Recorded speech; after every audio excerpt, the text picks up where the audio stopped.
Donc c'est parti, tuto, le tournoi de Saint-Martin-les-Champs à Morlaix. C'est parti, Flavien, de quoi tu vas nous parler? Donc je vais parler de la stratégie défensive. Stratégie défensive, alors voilà. allons-y. Imaginons que nous sommes en double, l'adversaire à la balle. Ah oui, donc on part directement, voilà, Donc, sur du double. Allons-y. Ça peut être le simple aussi, hein, mais ça s'adapte. Donc déjà, premier conseil que je donnerais, c'est barre de 5, pas statique. Alors barre des 5, juste pour expliquer aux gens, parce que ceux qui n'ont pas l'habitude du jargon de baby-foot, c'est vrai que d'habitude on dit les demi, les attaquants, les défenseurs. La plupart du temps, nous en fait, pour aller plus vite, on parle de la barre des 3 parce qu'il y a 3 joueurs, barre des 5 parce qu'il y a 5 joueurs, et barre des 2 parce qu'il y a 2 joueurs. Donc voilà. Donc soyez pas étonnés quand on dit barre des 5, c'est les demi. Voilà. Repérez-vous au nombre de joueurs. Tout à fait. Donc du coup, quand l'adversaire va dégager, ce que je conseille, c'est de ne pas avoir la barre des 5 statique. Pourquoi? En cas de contre sur la barre des 5, la balle va rester dans cette zone, pop, pop, pop, pop, et on va rendre la balle au demi adverse. Donc pour éviter cela... Donc alors, en gros, si je comprends bien, là tu pars du principe que si soit le mec qui va dégager, voilà. Si jamais tu arrives à contre au demi, parce que voilà. Donc là c'est dans le cas où il tire fort, pas d'une passe ou quoi que ce soit. Là, on parle vraiment d'un mec qui balancerait une patate voilà. au centre et qui aurait tendance à rebondir et à revenir en fait dans les pieds du... Voilà. Donc du coup, en gros, c'est pour éviter que le mec gagne une barre gratuitement sans faire d'effort. Oui, parce qu'en fait, si jamais il y a un contre, en fait, si je fais ça, hop, et que je fais juste ça, la balle va sortir de ma zone, et en général, c'est pour le demi adverse. Voilà. Alors c'est juste ça qu'il va falloir parler, parce que j'entends bien en fait ce que tu veux dire, parce que c'est de l'expérience sur le baby-foot. Oui. Et les gens qui n'ont pas l'habitude en fait n'ont peut-être pas en fait calculé que ça se passe souvent en fait quand tu contres surtout des tirs de derrière que ça rebondit. Donc c'est pour ça voilà. qu'il faut prendre de temps en temps, c'est pas méchant. C'est juste pour que les gens en fait ils comprennent bien que c'est pour ça on leur parle d'expérience et que du coup ils pourront après faire leur propre avis en regardant ce qui se passe sur leur match. Bien sûr. Et c'est pour ça que je conseille de toujours avoir la barre des 5 en mouvement. D'accord. Pour par exemple si tu fais dans mon joueur, Kevin essaye. Alors tu parles en mouvement, attention parce que tu as mouvement latéral et tu as mouvement en fait ce que j'appellerais l'amplitude du pied du joueur. Ouais, papillon un peu, je sais pas voilà. comment je veux dire. Donc voilà. Quand tu papillonnes en fait tu fais avant arrière. Ouais, voilà, avant arrière. Est-ce que tu peux nous expliquer quel est l'objectif en fait de faire ça? L'objectif c'est de mettre la pression sur la défense. C'est-à-dire que si jamais j'arrive pas à construire avec cette barre là, hop, voilà. Typiquement, soit je récupère devant, soit je n'arrive pas à la récupérer, mais c'est pour la défense. Et du coup, il va devoir recommencer. Donc, voilà. En gros, je zone. Pardon. J'ai essayé de t'envoyer une culotte. Oui, dis-moi. À ce compte-là, pourquoi ne pas... Attends plutôt là. Pourquoi ne pas plutôt tenter d'être comme ça pour essayer de la récupérer et qu'elle ne travaille pas, parce qu'en la secouant comme ça peut marcher, mais il y a une part d'aléatoire où tu peux pas vrai. Je vais vous donner raison tous les deux. En vrai, oui, non. Parce que tu vois, si tu te mets en fait... Donc, la question de... Si on l'a pas entendu au téléphone, la question de Laurent, c'était pourquoi ne pas se mettre en fait déjà un peu levé en arrière pour que la balle en fait se pointe sous le joueur et capter la balle. Alors, c'est vrai et c'est faux. Pourquoi? Parce que vous tombez sur un mec qui tire comme ça. Voilà. Allez capter ça à l'arrêt, c'est mort. Jamais vous y arriverez. Vraiment, un mec qui bourrine avec une main ouverte, d'autant plus, la main ouverte, il va claquer parce que là, en plus, je vous ai fait un tir plutôt accompagné, mais un mec qui fait de la main ouverte, qui envoie un caillou comme ça va rebondir même s'il n'y a pas trop de force dedans parce que tout simplement la balle est percutée. Voilà. Donc là, pour le coup, effectivement, je dirais que là, dans ce cas-là, la technique à Flavien est intéressante parce que le fait, comme il disait, de papillonner, lui donner en fait de la cinétique à la balle à l'inverse, voilà. Et à l'inverse, quelqu'un qui va jouer plutôt comme ça, papillonner, là, je dirais, ça ne sert à rien. Quelqu'un qui va avoir des tirs un peu doux, un peu mou, un peu accompagné, là, je dirais, justement, faut faire plutôt comme Laurent, c'est-à-dire bien se mettre en arrière, bloquer, parce que du coup, si le mec se loupe, vous avez juste à bouger en latéral, comme la balle est douce, voilà, vous allez avoir plus facilement, en fait, à capter la balle. Voilà, ouais. Moi, je préfère le papillonnage parce qu'en fait, je mets la pression sur la défense, en fait. Est-ce qu'on peut pas dire, finalement, en double, si on est sur un adversaire qui tend à faire beaucoup de passes, c'est intéressant d'avoir le pied en arrière, et si c'est un mec qui tire, autant finalement essayer de la... Ouais. Après, ça dépend de chacun. Ouais. Personnellement, je préfère toujours faire ça. Okay. Parce que même si je la récupère pas ici, c'est lui qui va devoir re-shooter. Parce qu'en fait, là, on parle du demi. Mais j'ai ma barre avant aussi, tu vois, qui va essayer de choper la balle. Et du coup, je vais lui faire des feintes. Je vais essayer d'aller la chercher d'abord avec cette barre-là, prioritairement. Mais je sais très bien que je laisse un trou. Et du coup, je regarde. Je sais où va être ma barre avant. Et ça, c'est la notion de grille, en fait. C'est-à-dire qu'en fait, avec le défenseur, on essaie de bloquer le maximum de trous. En général, le défenseur il se met premier poteau pour lui, trois quarts pour le gardien. Avec le joueur, je le mets au milieu. Et après, du coup, avec ce joueur-là, je fais un triangle. C'est-à-dire qu'en fait... Voilà, pour expliquer aux gens, vas-y, on fait des lignes droites pour expliquer. Regardez bien, en fait, si on se place par rapport à vos demi, en fait, si vous regardez par rapport là où les gens peuvent tirer centralement et bien marquer, c'est ces deux trous-là. Voilà. Donc, si vous faites en fait des droites avec ces trous-là, bah, vous voyez qu'à chaque fois, en fait, vous allez mettre un joueur pour boucher ces trous. Donc celui-là est bouché par celui-là est bouché par celui-là. Donc c'est bête et méchant. Et puis après, avec celui-là, vous allez boucher, mais en même temps chercher à aller choper la balle. Chercher. Parce que lui va être... En fait, voilà. Là, je sais très bien que je laisse plus facilement ici. Donc du coup, je vais faire ça.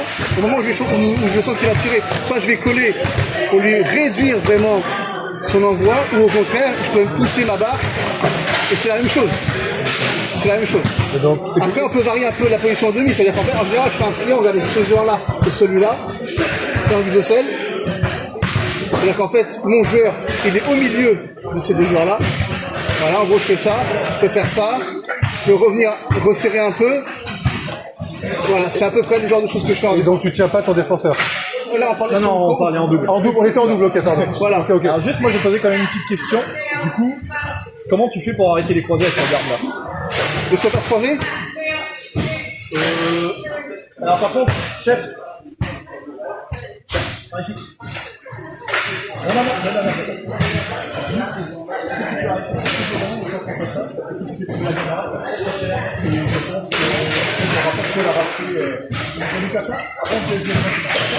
Merci. Excusez-nous, les aléas du direct, qui sont pas en direct en plus. Alors du coup, oui, ma question c'est comment tu fais pour arrêter les croisés? Un saut à croiser. Bah là, regarde, une croisée, ça passe là. Là, si tu fais une croisée là, ça passe. Je veux dire, là, tu prends toutes les croisées là. Ouais, en général, justement, je la patte sur place pour essayer de la choper au demi. Et en fait, ça va être ce joueur-là. Si là, il me fait un sur place croisé, je vais chercher comme ça.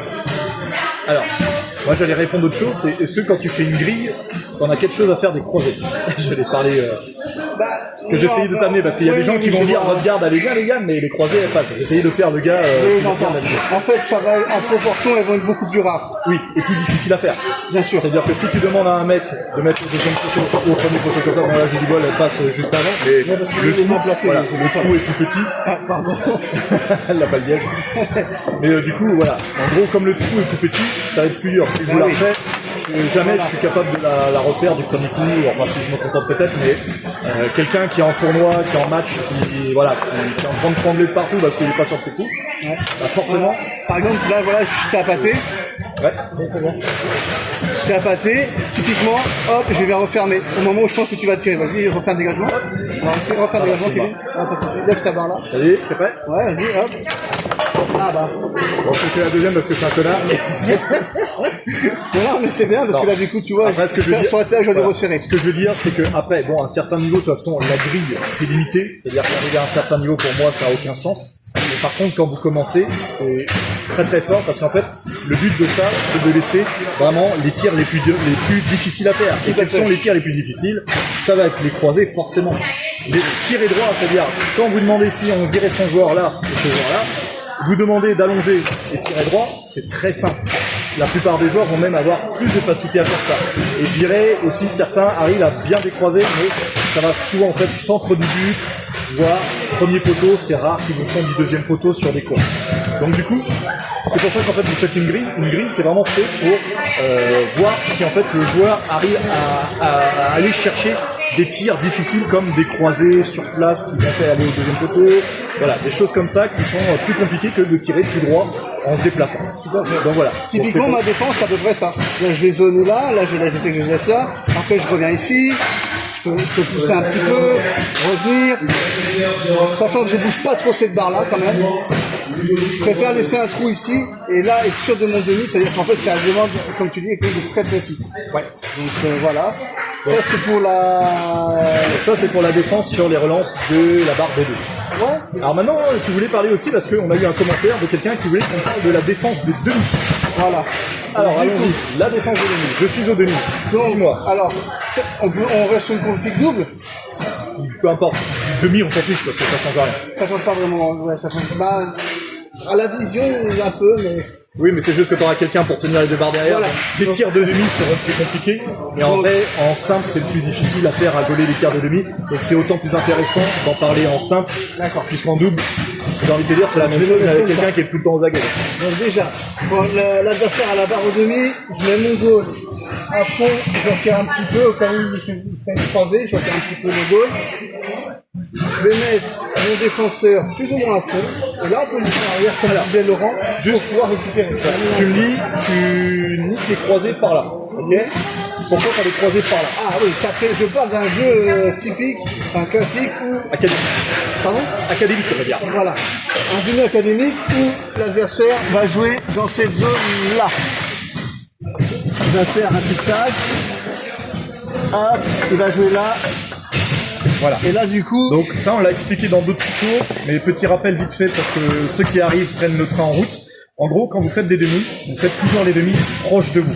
Pour tout simplement une histoire de vision, une histoire aussi de stabilité, mais ça je passe, je vous laisse aller voir les tutos pour comprendre les histoires de poignées et tout ça.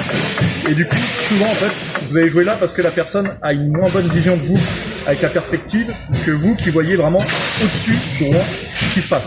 Donc du coup, vous c'est beaucoup plus facile de faire vos passages et de voir ce qui se passe que votre adversaire. Donc c'est des petits avantages qu'on prend. Et pourquoi sur le côté? Tout simplement parce que, pareil, je vous laisse aller voir les tutos, ça vous donne l'avantage en fait de cet espace déjà qui laisse passer quasiment 2 tiers de balle. Et donc Voilà. du coup, il suffit que la personne fasse ça, vous pouvez La passer balle passe. voilà, le long de la bande passe très facilement. Voilà. Donc, voilà pourquoi les croisés, on les attend comme ça, c'est parce que la plupart des gens, nous verront, c'est pas tout le temps vrai, mais on va dire dans 99,9% des cas, c'est vrai. Voilà. Donc voilà, il empêche les croisés de ce côté-là. Donc du coup, je décale un petit peu mon goal, et lui, je le mets en arrière. Pour pareil, si jamais je le mets... Et bien, tu mets toi pour faire une croisée, et que je le mets comme ça, Là, si je fais une croisée, elle peut plus facilement voilà, passer. on voit que en fait. même si j'essaye le deuxième poteau, ça passe pas. En fait, elle peut plus facilement passer comme ça. Voilà, garde. Voilà. Et c'est pour ça que je recule le joueur. Pour limiter. Il y a encore une balle qui passe. Hein. Des fois, ça arrive et du coup, là, on a tendance à pousser, là, il faut retirer. Mais bon, ça, c'est encore un autre degré. Je vais le mettre là. J'ai fait une connerie. Il vaut mieux. J'ai vu qu'il a fait le papillon. Ouais, ouais. Alors, du coup, je me mets le joueur en arrière.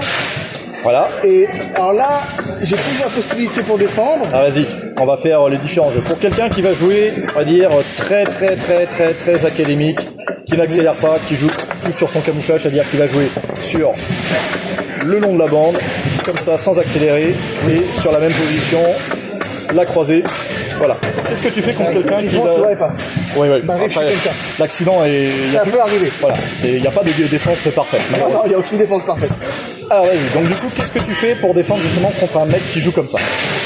Alors, du coup, Qui va pas jouer forcément très physique, mais qui va jouer voilà, calmement, Voilà. sans accélérer, qui va essayer de tout camoufler et Voilà. tout partir de la même position. Alors, sachant qu'il camoufle, Ouais. je conseille la défense, c'est-à-dire d'y être avant. C'est-à-dire d'être avant lui à la position où il va jouer. C'est-à-dire qu'en fait, on va essayer déjà de chercher son timing au moment où il va passer et on va faire un choix. D'accord, ok. Donc si on se mettait en condition, en gros, Voilà. Par exemple, là, je me dis, si j'arrive à faire un truc très propre, attends, je recule parce que j'ai peur de taper mon téléphone depuis tout à l'heure, vas-y. voilà. Je vais avoir les mains libres. Là, Voilà. je laisse la bande. Et Ouais. pour me dire, au moment où je sens que tu vas tirer, justement, je peux aller dessus. Ok. Mais il faut que je sois avant. Parce que si tu es pas que c'est avant, camouflé, voilà, c'est donc une du coup, question de timing. Je vais pas avoir le départ, en fait. C'est-à-dire que même si, imaginons, vas-y, je la fais. Tu Tu fais la bande? Ouais, je vais faire la bande. Si je fais la bande et que je vois qui est et que je fais la croisée, toi tu resteras à la bande, on est d'accord? Oui. C'est un choix que tu as fait, tu as décidé de te mettre à la bande et tu n'en bouges plus. Ouais. Parce que les gens, ça, ils ne comprennent peut-être pas. Mais du coup, quand on parle de faire un choix, c'est vraiment, regardez, si je vais faire la bande, imaginons que j'ai des bons réflexes, voilà, il a fait dans le timing, je fais ma croisée, il a fait le mauvais choix, vous avez bien vu, il n'ira pas sur la croisée. Il a fait le choix que c'était la bande, bon bah il a fait un mauvais choix, ça peut arriver aussi. Voilà, ou le mec a bien joué aussi, hein, c'est possible. Mais voilà, c'est un choix, c'est ça. C'est se dire, je décidais que c'était là qu'il fallait que je défende, et je ne vais pas essayer de me disperser sur le reste. Donc voilà, donc pour les choix, si je fais le long de la bande, voilà. C'est-à-dire que même si je le fasse sur le long de la bande ou pas, lui, qui est calé, il en bougera plus. Voilà. D'accord. Donc toi, tu seras quelqu'un qui joue... Le mec a tiré, il a fait 2 tours. Il a faute, après, il a marqué. Alors, il a marqué le but, mais il y avait 2 tours. Attends, il a fait 2 tours avec son step. Ouais. Il l'a fait où? Bah, de toute façon, normalement, c'est balle au demi s'il l'a fait devant. Ouais. Pas de demi. Alors, pardon. Non, pas de souci. Il va falloir que je fasse du coupage à la vidéo, moi. Pas de demi pour qui? Ah bah pour celui qui a pas fait la faute. Celui qui a fait la faute la perd. Donc du coup, on reprend. Pour quelqu'un qui joue, on va dire calmement, camouflé, toi, tu préconises de jouer plutôt au choix. Voilà, alors ça y est, je vais... Alors sachant que ça va, il y en a qui vont regarder la vidéo, qui vont dire c'est n'importe quoi, moi je fais pas ça. À la fin, chacun fait avec ses habitudes. Il y en a qui sont pas du tout aptes à jouer au choix. Il y en a, ils ont vraiment beaucoup du mal à être cérébral sur le baby. Et forcément, quand on leur parle de ça, ça leur paraît bizarre.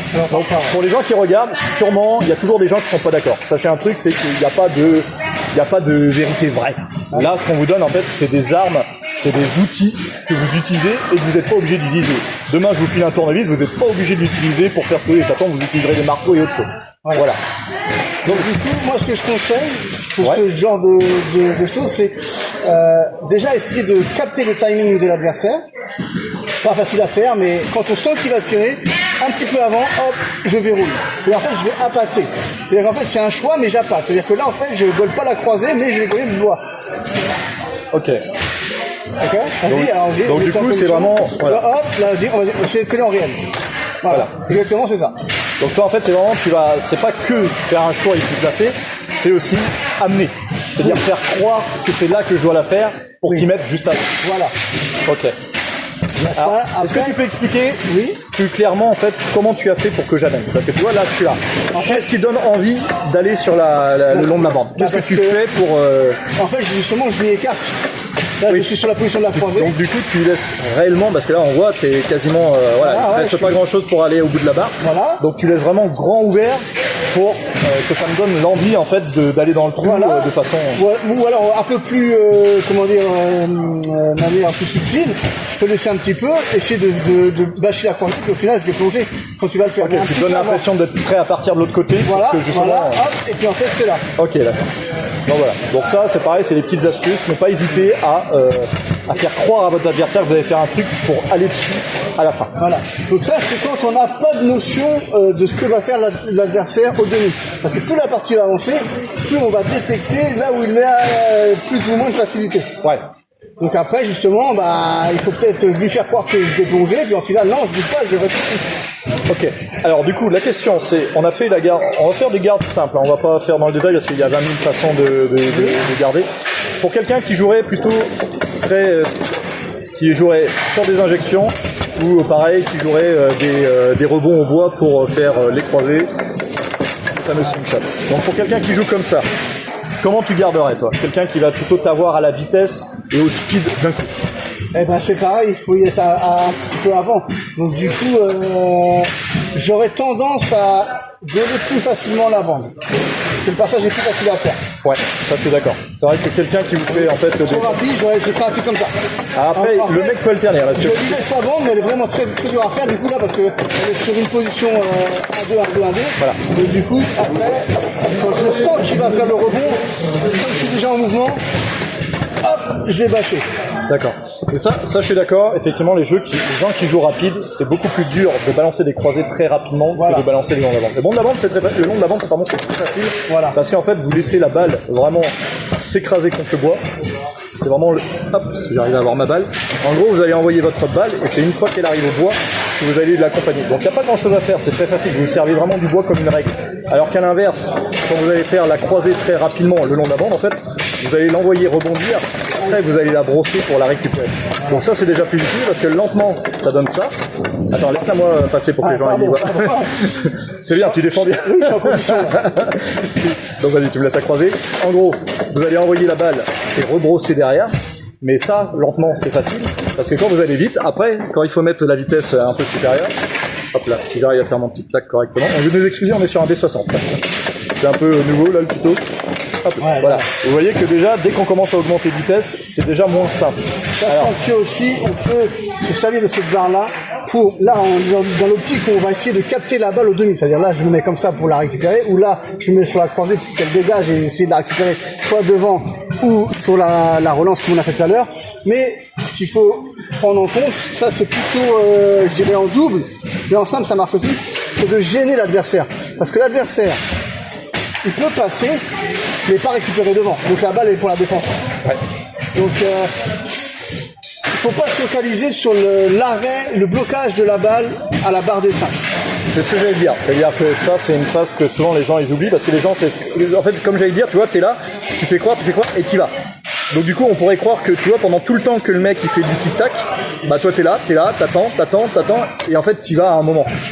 Sauf que, soyons francs, si jamais le mec fait ça, tu fais ton truc, et que le mec il fait patienter, et que tu vois que tu te fais avoir la première fois, que tu vas rester sur la même chose, là tu te forces parce que c'est pas l'exercice, mais généralement qu'est-ce qui va se passer? C'est comme tu vois que le premier choix a été mauvais, qu'est-ce que tu fais généralement? C'est que tu vas remuer ailleurs, parce que justement le but en fait c'est d'essayer de l'empêcher de voir où il doit faire son passage.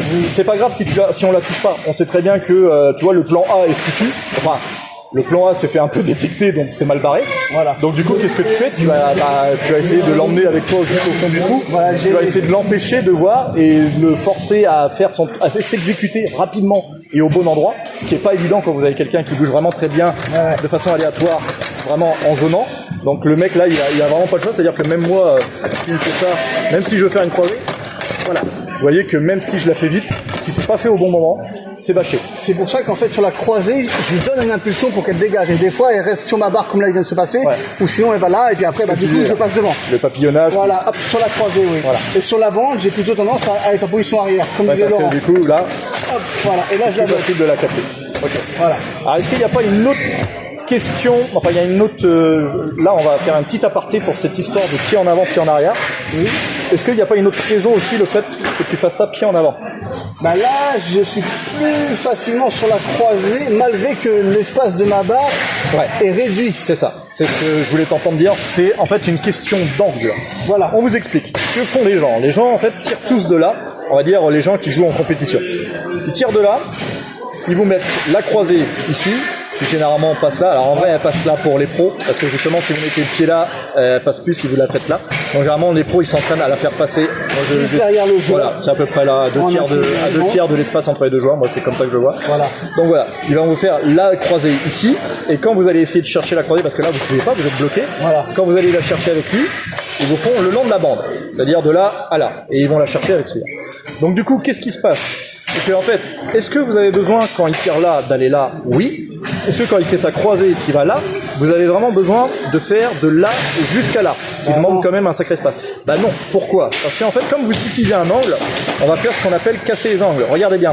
Si vous vous mettez là, si je fais une droite, donc c'est à dire que là, la balle doit aller là. Alors on va la faire aligner avec le joueur. Donc là, vous allez me dire, bah oui, bah si, là à là. Voilà. Si tu mets le pied en avant, regarde bien. Si on fait la droite de là à là, là déjà, elle ne passe plus. Et regarde, t'as décalé de quoi? Une balle. Très peu. Une balle. T'as pas besoin d'aller là, tu gagnes quasiment ça. Donc du coup, en fait, un mec qui gaule bien, en fait, a tendance à gauler sur une balle, puis après, des fois, aller chercher si le mec essaye une droite par là, parce que bon, à un certain niveau, les mecs sont pas bêtes non plus, ils vont s'adapter. Et ce que je veux dire, c'est voilà, c'est que en fait, quand vous jouez contre quelqu'un qui est assez, qui est un peu formaté sur la croisée ou le long de la bande et qui ne cherche pas à varier, bah en fait vous n'avez pas besoin d'aller plus loin que ça pour casser sa croisée. Parce que là déjà sa croisée elle passe plus. Et s'il l'a fait un peu après, là regardez, s'il l'a fait après, quand vous revenez là, avec le pied en arrière, elle ne passera pas. Donc du coup ça veut dire que si vous voyez ça et que vous voyez qu'elle passe après, vous réfléchissez même pas, vous bâchez la balle, il la perd. Voilà, et puis ça c'est un petit peu le double choix, parce que si jamais on s'est trompé de choix et qu'il fait la bande, on est quand même bien placé. En plus. Ouais. Donc sur une croisée ratée, on est bon, sur une bande, on est bon aussi. Donc ça, c'est le cassage d'angle. Je sais que c'est pas très clair pour les débutants. Dans le sens, c'est pas un truc que vous allez mettre facilement en place. Mais sachez que si vous voulez progresser au bas du foot, c'est quelque chose qui est très très fort. Voilà. Qui est très très fort parce qu'il y a beaucoup de joueurs qui commencent, qui n'ont pas la tête à aller s'adapter plus que ça, parce qu'ils commencent, ils sont déjà bien concentrés sur ce qu'ils doivent faire déjà de façon académique. Donc du coup, ils vont pas avoir la tête à varier, à s'adapter. Et du coup, c'est des choses qui peuvent, à côté desquelles ils peuvent passer complètement. Et ça vous permet de gauler et d'embêter votre adversaire de mise, ce qui est vraiment très chouette. Tout à fait. Alors je rajouterais, alors là c'est plutôt pour le niveau expert du contre au demi. C'est un petit peu quand on prend la sauce, quoi. Ça veut dire jouer à la statistique. Ouais. Voilà. Donc là, pour faire une image très simple, on est au casino, c'est la roulette. C'est rouge ou c'est noir. Donc si on prend la bande rouge et la croisée noire, et ben à un moment donné, ce que je vais faire, c'est que lui, il va alterner, et moi je prends la sauce. Donc du coup, et ben je vais laisser un peu le noir, un peu le rouge, un peu le noir, un peu le rouge, je vais changer, je vais rester là, voilà. Là c'est pas forcément. Alors, On va est-ce essayer que de tu- regarder Est-ce que quel tu le fais passage. de façon, voilà, c'est ce que j'allais dire. Est-ce que tu le fais de façon aléatoire, c'est-à-dire que tu fais là, Tout en regardant, tu en t'en fait, fous, ou est-ce que tu non. tiens en compte un certain pourcentage? En fait, ce qu'il faut déjà, une règle fondamentale au baby-foot, c'est quand on a pris un but, quand on a été passé, c'est où la balle est passée. Voilà. Et le retenir. Alors Le déjà comptabiliser. savoir où la balle est passée et savoir où était mon joueur. Parce que des fois, il y en a, ils vont gauler au demi, ils vont faire comme tout le monde, comme ça, en fait, ils savent pas où ils sont. Donc du coup, tu peux pas construire une défense. C'est pour ça que je te dis, la roulette, rouge, noir, oui, mais pas forcément que du rouge-noir, tu vois. Ça peut être rouge, noir, rouge, noir, tu vois, des trucs comme ça. Ouais. Alors moi, après, bon, là, c'est une question d'affinité aussi. Moi, je compte. Donc ça veut dire que tu vois, si je sais que par exemple le mec, souvent ce qui se passe, c'est qu'il va te faire 80% de croisés et généralement 20% voire moins de long de la bande. C'est-à-dire que c'est 80% la croisée parce que c'est le truc fort généralement, et après le long de la bande parce que le long de la bande on veut jamais le laisser passer. Donc du coup on a tendance à le faire que quand vraiment le mec vraiment prend le risque de ne pas bouger de la croisée. Donc qu'est-ce que je fais souvent en fait, si je vois que le mec est sur des ratios comme ça, quand je vais bouger, je vais essayer en temps de toujours être plus long sur la croisée, même si j'alterne vite, je vais toujours en fait essayer de rattraper mon temps sur la croisée, parce que tout simplement je sais qu'il y a 80% de chances qu'il me fasse une croisée, donc du coup le fait d'y rester plus longtemps augmente mes chances en fait d'avoir la croisée. Donc ça après c'est des questions parce que je sais qu'il y a plein de gens qui sont comme toi, c'est-à-dire qu'on cherche pas forcément à connaître la stat précisément, on va chercher juste à faire quelque chose d'aléatoire pour l'empêcher en fait en fait il n'y a pas de logique, et en gros à la statistique tu vas sûrement la choper plus facilement en fait sur les tirs. Un peu plus que si jamais tu voulais faire du sport. Mais qu'on soit clair, quand on joue la statistique, généralement, je dis généralement parce que c'est pas tout le temps vrai, mais généralement comme tu dis, c'est quand on prend la sauce. Quand le mec il vous fait passage sur passage sur passage et vous n'en gaulez pas une, la statistique c'est con, mais en fait ça vous permet que comme vous gaulez rien, vous craignez rien, vous pouvez tenter la statistique, et quand vous allez en gauler une ou deux, souvent ça va vous donner des informations qui vont vous permettre de repartir sur une construction de jeu défensive. Tout à fait. C'est-à-dire que vous allez voir par exemple, oh tiens, il m'a fait ce passage-là, pourquoi? Et du coup ça va vous faire tilter, vous allez faire, mais oui, mais en fait quand je fais ça, il fait ça, et ça va vous donner des informations qui vont vous permettre de défendre. Voilà, donc ça, au demi, C'était bon? c'est tout bon, hein. Ouais, rien à rajouter? Non, pour le demi, non. Eh ben vas-y. Bon, devant... Bon, alors là, je sais que plus il nous a fait un tuto, mais... Ouais, c'est... Non, mais... Alors, moi, j'ai l'habitude de dire... parce que les joueurs sont très rapides, ils s'exécutent rapidement, c'est-à-dire écamouflés. Donc là, c'est un petit peu pareil. On peut gauler en zone. Voilà. Genre là, je sais que je laisse le fond, la tirer. Je reste ici. Au moment où je sens qu'il va tirer, soit je vais plonger, au contraire, je vais commencer à fermer ici. Mais c'est un petit peu comme au demi, dans le sens où, pour moi, le défenseur, il doit créer un chemin où l'attaquant va s'engouffrer. Alors, je m'explique. Par exemple, là, je laisse volontairement le côté vers moi. Je laisse ici. Voilà. Au moment où je vais sentir qu'il va tirer, pareil, je peux plonger ici, je peux au contraire pousser ma barre, mais je vais fermer ce trou-là. Très important, comme je vous disais tout à l'heure, toujours savoir où on est positionné et où la balle est passée si on a pris le but. Et même si on l'a pas pris, si on l'a arrêté, pourquoi est-ce qu'on est à la bonne position? Donc voilà, c'est plus ou moins... moi j'aime bien par exemple laisser ici, mais pas forcément plonger parce que j'ai pas beaucoup de réflexes, donc du coup je vais plutôt fermer comme ça. Ça peut être pas mal, à l'opposé. Là je laisse le poteau tirer, mon champ il tire, hop, je peux refermer comme ça. Donc en gros tu fais croire à un mouvement dans un sens, mais en fait c'est juste un changement de garde pour tromper en fait un peu. Oui, ça peut... En gros tu joues un peu poker pour tromper un peu, pour que le mec ne sache pas en fait ce que tu vas faire le coup d'après quoi. En fait qu'il puisse pas le détecter au feeling, qu'il soit obligé en fait de réfléchir et de l'anticiper un peu. Voilà, c'est ça. Après, sur les joueurs débutants, une garde comme ça peut suffire. Hein. Voilà. Alors qu'on explique un peu sur les joueurs débutants, qu'est-ce qui se passe. Souvent, en fait, les joueurs débutants, qu'est-ce qu'ils ont du mal à faire? Ils ont du mal à faire ce qu'on appelle les équerres. Voilà. Qu'est-ce que c'est qu'une équerre? Je vous montre. Vous partez de là, vous allez la mettre ici d'équerre. Ça veut dire qu'en fait, vous allez envoyer loin, jusqu'en face du trou, et vous l'envoyez droite. Et là, elle passe. Sauf que la plupart des gens, qu'est-ce qu'ils font? Ils ne font pas ça. C'est pour ça qu'ils vont vite en barre. C'est même les débutants, ils envoient avec de l'angle. C'est-à-dire que souvent, en fait, ils s'arrêtent déjà là et la balle, elle prend de l'angle comme ça. Donc, qu'est-ce qu'on fait? c'est que Les pieds en généralement, avant, déjà. on met pied en avant, si bien que quand la balle arrive là, elle ne peut plus passer, elle va prendre le poteau, et du coup, en fait, il faut savoir que quand vous arrivez contre des débutants, 95% des tirs, et je vous dis que c'est pas une blague, on a commencé à avoir l'habitude avec le démarchage dans les bars et tout ça, vous gaulez 95% des buts avec cette garde-là, c'est-à-dire, lui, il ne bouge pas, il laisse une balle, voire des fois une balle et demie quand vraiment les mecs sont pas bons, et avec ça, vous gardez premier poteau, et si jamais vous allez partir, vous réfléchissez pas, vous allez au milieu. Si après il fait des allers-retours, à vous de savoir quand il fait un aller-retour ou quand il n'en fait pas. Voilà, c'est le seul danger, c'est-à-dire que le mec, s'il a envie de j'envoie, et hop, je renvoie pour vous faire décaler, et du coup il revient pour vous la mettre avant. Bon, après ça, c'est à vous de gérer. Mais il faut savoir que nous, quand on arrive dans des bars, Flavien peut vous le dire, souvent c'est moi qui joue derrière. Franchement, je me mets là et je passe ma soirée à attendre que Flavien fasse le travail parce que moi, je sais que je vais pas être beaucoup inquiété. Donc voilà.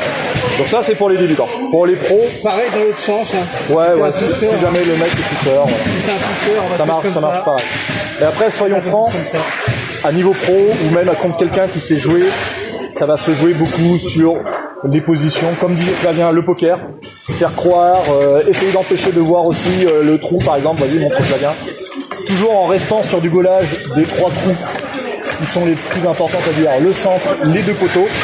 Ça, c'est vraiment important. Quelqu'un qui sait jouer, il va pas jouer en fait sur les 3 quarts, les machins. Souvent, il va jouer beaucoup les poteaux et le centre. Donc du coup, le but, ça va être de faire comme vous fait Flavien, c'est-à-dire, voilà, le mec en fait doit être emmerdé pour voir où est-ce qu'il doit tirer. Déjà, rien que ça fout le doute. Et à exécution plus ou moins rapide. En plus, en fait, il y en a qui vont venir plus ou moins doucement. Et puis quand on sent qu'on s'est un peu trouvé, il faut accélérer un petit peu. Voilà. Grosso merdo, c'est ça. Voilà. Bon, du coup, Je peux tenter d'être comme ça, mais ça, c'est très dangereux. Ouais. Ça aussi, je déconseille. Pourquoi ? Parce qu'en fait, l'équerre, comme disait Kevin, va passer. Donc là, le en mec fait, n'a pas besoin de réfléchir, il envoie à l'équerre. Et comme c'est lui qui amorce, le temps que moi, mon gardien fasse tout le trajet, si on n'a pas de réflexe, c'est compliqué. Donc Ça, c'est du bluff, ça. Ça, c'est du vrai bluff. Donc du coup, là, soit, si on maîtrise pas trop la défense, assez à proscrire. Si on le fait, justement, il faut s'attendre à ce que l'adversaire tire ici, et très vite, il revient. Moi, si je fais ça, en vrai, j'abandonne. Je le dis clairement, moi, si je fais ça, c'est parce que j'ai abandonné ça, parce que dans ma tête, j'ai estimé que celle-là, il n'allait pas la faire, il avait pas ça. Du coup, tu gaules les 3 quarts du but. Bah, c'est ça, parce que moi, là, en fait, comme j'ai dit, celle-là, je suis quasiment sûr qu'il va pas la faire. Il me reste plus grand-chose à gauler sur. Voilà. Bah, du coup, après, il n'y a plus que les 3 quarts du but, donc du coup, ça suffit. Et si on voit qu'il va un petit peu loin, hop, le pied en avant. Voilà.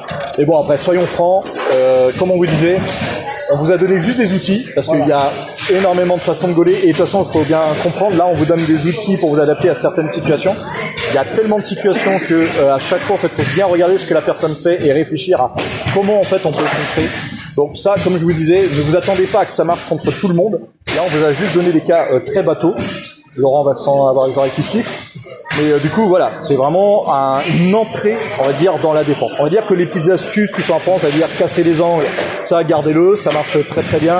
Pareil devant, l'effet papillon, selon en fait si le mec envoie dur, envoie mou, pour je capte ou je fais le papillon pour essayer de renvoyer de la vitesse en fait dans la balle pour pas qu'elle s'amortisse sous la barre de but. Donc voilà, ça c'est tous les petits trucs à prendre. Je pense qu'on est bon, on a fait 30 minutes, c'est déjà pas mal. Une petite dernière, vas-y, je te l'accorde.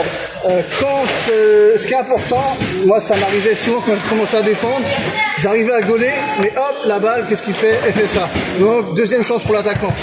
Ce qui est important aussi, c'est pareil, donc tout le tour en bluff, voilà, je couvre mes zones, mais quand je sens qu'il va tirer, hop, on essaie de faire gicler la balle. Ouais, une petite impulsion pour que la balle...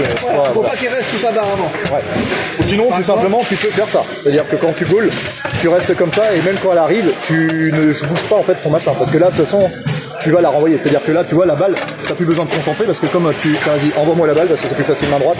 Et tu vois, quand la balle va arriver, en fait, tu vas y mettre en fait de la vitesse. Ouais. Si je me mets en défense, tu vois, regarde, la balle arrive, tu fais comme ça, tu vas la renvoyer. Oui, là, je parlais pour un tir... Oui, j'ai bien compris. Tu vois, s'il tire, regarde, tire doucement, tu vois, sur moi, si tu fais ça, tu vois, tu vas la renvoyer direct. Bon, là, c'est mou parce que t'as tiré mou.